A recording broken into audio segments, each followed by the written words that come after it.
నరసన్న మదన్న చెప్పినట్టుగా నిజంగా గద్దరన్న ఉద్యమ స్ఫూర్తితో వచ్చిన పాటలతోనే కాంగ్రెస్ పార్టీ అధికారంలోకి వచ్చిందన్నమాట మీరు కరెక్ట్ చెప్పారన్న.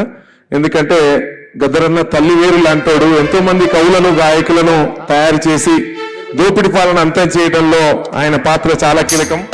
మరీ ముఖ్యంగా గద్దరన్న పాడినటువంటి పాట ఇంద్రవెల్లి కొండల్లో దండు పుట్టిందనేటువంటి పాటను కూడా ఆ దోపిడి పాలనకు వ్యతిరేకంగా చేసినటువంటి పాట కూడా మీ అందరికి తెలిసిన విషయమే.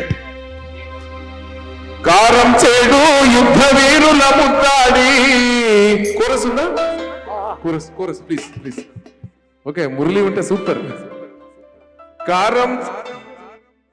కారం చేడు యుద్ధ వీరుల ముద్దాడి బలిసిన దొరగాళ్లను నీ పాటతో వేటాడి. కారం చేడు యుద్ధ వీరుల ముద్దాడి దొరగాళ్లను నీ పాటతో వేటాడి. ఇంద్రవెల్లి కొండల్లో దండోరై మోగి పేదల రక్తం తాగిన కొడుకుల చెందాడి.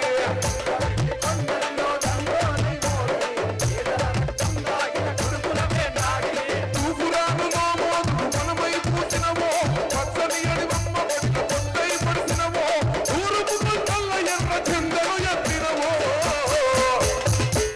అచల్ ప్రజాయుద్ధ నౌక గద్దరన్న వందనం